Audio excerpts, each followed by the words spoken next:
जी अस्सलाम वालेकुम सत श्री अकाल नमस्कार दोस्तों। रेलवे स्टेशन की जो हालत है खासकर ਜਿਹੜੇ डिस्ट्रिक्ट बहावल नगर और तहसील मिंचनाबाद ਦੇ रेलवे स्टेशन ਹਨ ਇੱਕ ਜਿਹੜੇ ਅਸੀਂ ਇੱਕ ਸੀਰੀਜ਼ ਜਾਂ ਇੱਕ ਸਿਲਸਿਲਾ ਸ਼ੁਰੂ ਕੀਤਾ ਹੈ ਕਿ ਉੱਥੇ ਤੁਹਾਨੂੰ ਦਿਖਾਵਾਂਗੇ ਕਿ ਇਹ ਕੱਲ੍ਹ ਕੀ ਸੀ ਅੱਜ ਕੀ ਹੈ।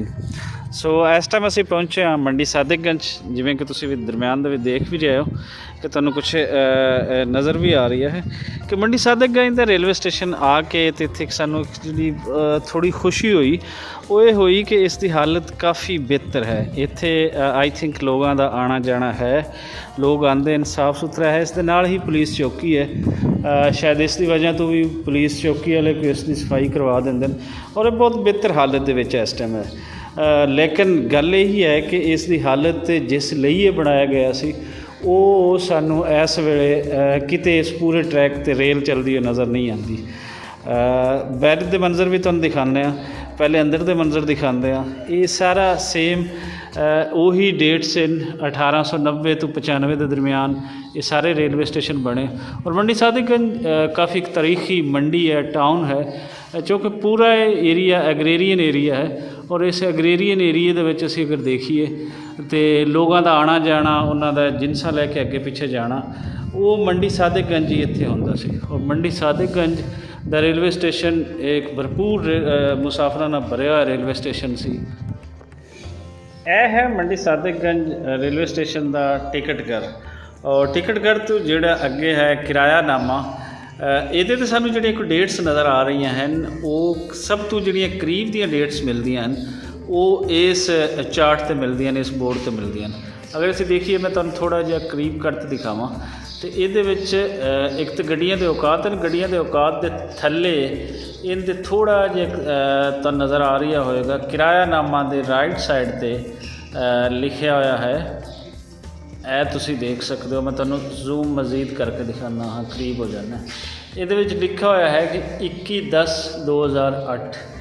ਸੋ ਇਸ ਤੋਂ ਬਾਅਦ ਫਿਰ ਇਹ ਤਕਰੀਬਨ ਉਜੜ ਜਾਂਦਾ ਹੈ 2010-11 ਦੇ ਵਿੱਚ।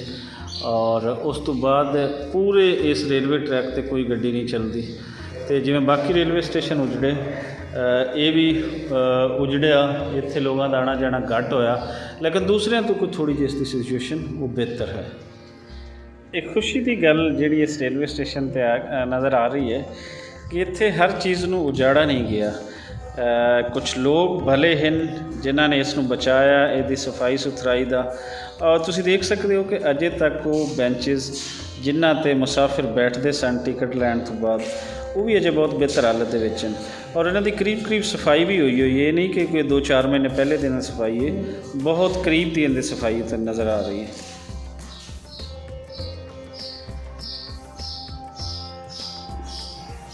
ਕਿਰਾਇਆਨਾਮਾ ਦੇ ਵਿੱਚ ਅਸੀਂ ਜਦੋਂ ਇਸ ਦਾ ਦੇਖਦੇ ਹਾਂ ਕਿ ਮੰਡੀ ਸਾਦਿਕਗੰਜ ਤੋਂ, ਅਤੇ ਇਹ ਜੋ ਕਿ 2008 ਤੋਂ ਇਹ ਰਿਵਾਈਵ ਕੀਤਾ ਹੋਇਆ ਹੈ। ਪਹਿਲੇ ਪੁਰਾਣੇ ਸਾਨੂੰ ਕਿਤੇ 2-3 ਰੁਪਏ ਮਿਲਦੇ ਸਨ। ਇੱਥੋਂ ਸੋਭੇ ਵਾਲਾ ਦਾ ਕਿਰਾਇਆ 25 ਰੁਪਏ ਲਿਖਿਆ ਹੋਇਆ, ਅਮਰੂਕਾ ਦਾ ਕਿਰਾਇਆ ਵੀ 25 ਰੁਪਏ ਲਿਖਿਆ ਹੋਇਆ, ਬਹਾਵਲ ਨਗਰ ਦਾ 45 ਰੁਪਏ ਲਿਖਿਆ ਹੋਇਆ ਹੈ, ਚੱਕ ਮਦਰਸਾ 60 ਰੁਪਏ ਲਿਖਾ ਹੋਇਆ, ਚਿਸ਼ਤੀਆਂ 90 ਰੁਪਏ ਲਿਖਾ ਹੋਇਆ, ਹਾਸਿਲਪੁਰ 120 ਰੁਪਏ है। और बगदाद मतलब ये है कि बहावलपुर के करीब 180, समा सिट्टा अगर असी देखते हैं वो भी 180 है। और मिंचनाबाद इत्थों के 25 रुपए किराया ने। सो यह सी कि जो अज तो कोई 8-10 साल पहले दे इत्थों का किराया सी। अगर इसका दूसरे असी कंपैरिजन करिए ट्रांसपोर्टेशन तो वो इस तो बहुत महंगी है। इसलिए रेलवे नूं अवामी सवारी जिहड़ा है शुरू तो ही वो मन्निया जाता है। और इसलिए ही इत्थों की आवाम जिहड़ी है वो इसका भरपूर जिहड़ा है वो इसकी तवज्जो चाहती है कि इसनूं दोबारा इस ट्रैक नूं चलाया जाए। मंडी सादिकगंज रेलवे स्टेशन का फ्रंट अगर देखिए तो इस वेले भी बहुत खूबसूरत लग रही है। और लगता है कि 15-20 साल पहले इसनूं रेनोवेट किया गया सी। और जिवें ही रेनोवेट किया गया उस तो बाद इत्थे गड्डियां दा वो आमदोरफ्त गड्डियां दा चलना वो बंद हो गया।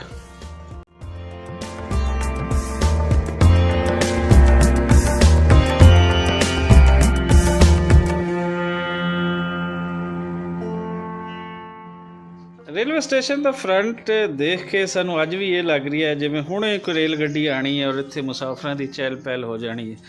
कुछ मुसाफिरां ने उतरना है, कुछ ने बैठना है। और वो ज़िंदगी जिहड़ी अज तो पहले 12-13 साल पहले इत्थे नज़र आती सी, सानू वो सारी नज़र आएगी। कुछ लोग इत्थों बार्डर एरिया तो आ रहे हैं, कुछ मंडी सादिक गई दे हैं। अज भी बड़ा खूबसूरत सानू ये रेलवे स्टेशन देखने को मिल रहा है। लोड़ सिर्फ गड्डी चलाण दी है, जिवें बाकी रेलवे स्टेशन असीं तुहानूं दिखाए न। इस रेलवे स्टेशन दे भी कोई बहुत ज़्यादा कोई कंस्ट्रक्शन दी या लोड़ ज़रूरत है ही नहीं, सब कुछ ओके है। अगर इत्थों दे गड्डी दोबारा तो रेल चला दी जाए तो इत्थों के लोगों के वास्ते बहुत उन्हों भला भी होएगा और रेलवे नूं इस तो बहुत ज़्यादा मुनाफा भी होएगा। लेकिन सवाल ये है कि ये काम क्यों नहीं हो रहा, ये पिछे की वजह है, किहड़ियां कोई हकूमती और रियासती जिद्दां हैं जिहड़ियां ये नहीं करन दे रही। मंडी सादिक गई दे वो रेलवे क्वार्टर्स जिहड़े इत्थों दे मुलाजमीन नूं अलाट होए सन, बिल्कुल शहर दे विचकार असीं कह सकते हैं कि रेलवे स्टेशन है। बाकी अगर असीं देखिए तो शहरों तो हट के होंदे ने, लेकिन इहदे विच बहुत ही ज़्यादा क्लोज है। मंडी सादिक गंज दा जिहड़ा मेन बाज़ार है उस तो तकरीबन कोई 1/2 किलोमीटर तो भी कम एरिया दे विच ये वाक़ है। सो जिवें लोगों नूं इत्थों दी सहूलत हो सकती है रेल ते, बाकी एरियाज़ दे लोगों नूं मंडी सादिक गंज दे लोगों नूं तो बहुत ज़्यादा उत्थे होएगी।